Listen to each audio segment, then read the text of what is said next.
Buradayız. Ya, günden başladı. Gerçekten çok iyi oldu. Abiyle bütün çırakların hepsini çekti.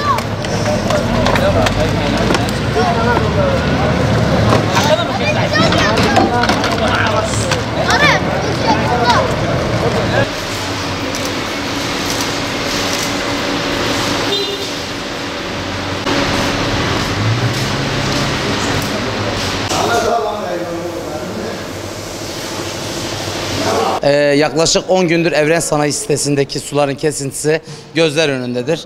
Biz sürekli çıraklara hazır su almaktan yorulduk.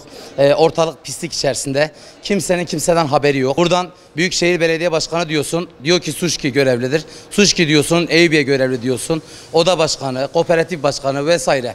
Şimdi biz buradan kimden hesap soracağız? Esnaf olarak bizim mağduriyetimiz gözler önündedir. Elektrik kesintisi de sürekli haftalık yaşanmaktadır.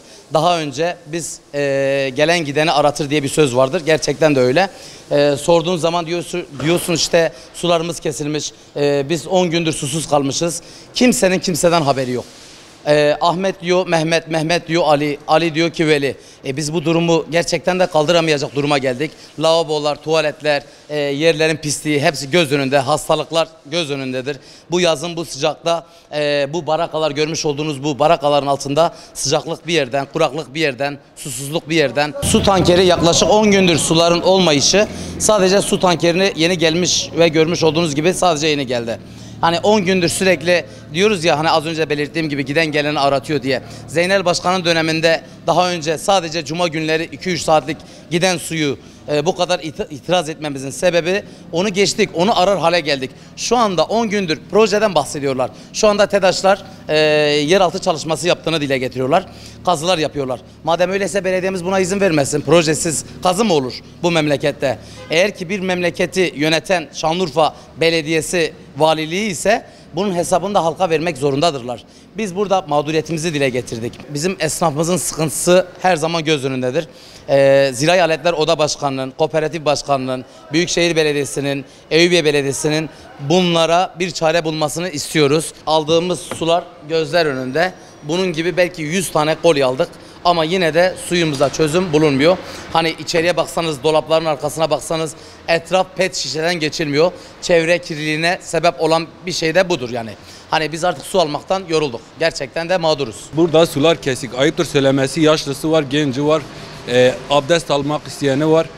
Araçlara su doldurmak isteyeni var. Beyefendi elektrik kesintisi, su kesintisi. Zeynel Abidin Beyazgil buradayken cuma günleri 2-3 saatliğine sular kesiliyordu. Onun dışında bir şey yoktu. Bugün kaç gündür bir proje için sular kesiliyor ve bu sular kesilmesinin sebebini de biz bilemiyoruz hala. Aradığımızda gün içerisinde geri gelecek diyorlar. Yani karşımıza aldığımız, konferansa aldığımız Şuski'nin oraya görev verdiği arkadaşlar bile bize ne şekilde bilgi verdiğini bile bilmiyor. Ezbere konuşuyorlar. Birazdan gelecek, gün içerisinde gelecek. Burada çocuklar var, burada yaşlısı var. Suya her zaman ihtiyaç var. Ve burası Evren Sanayi. Burada bir araba yandığı zaman yetişene kadar o araba kül olur. İtfaiye geç gelir abi. Yani daha yeni az önce buradan su tankeri geçti. 3 gündür sular yok. Son bir haftadır özellikle biz lokantacı olarak temizliğe birebir önem vermek zorundayız. Su sorununu çok yaşıyoruz. Gelen müşteriler ellerini yıkayamıyorlar. Biz kendimiz temizliğimizi yapamıyoruz. Su ara ara kesiliyor. Ara ara az geliyor. O gelen az su da çamurlu geliyor. Yani bu konu hakkında ciddi bir sorun yaşıyoruz son bir haftadır. Zaten su hayatın en önemli parçalarından biri. Biz lokantacı olmasak bile her insanın ihtiyacı olan bir şey. Onun için biz bu sorununu, yani aklımızda olan sadece su sorunu var. Yani bayağı bir sorun var zaten iş yeriyle ilgili falan.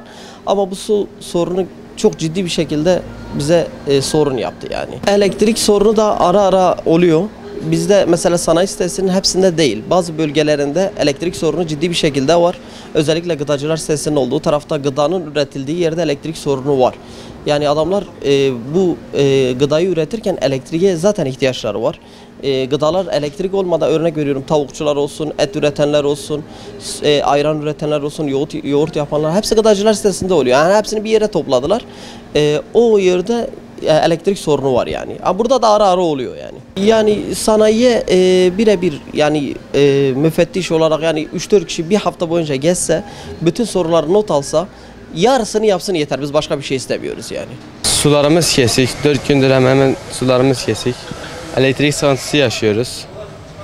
Ondan sonra caddeler arka taraflarda biraz çalışmalar var, sıkıntı. O tür sıkıntılarımız var.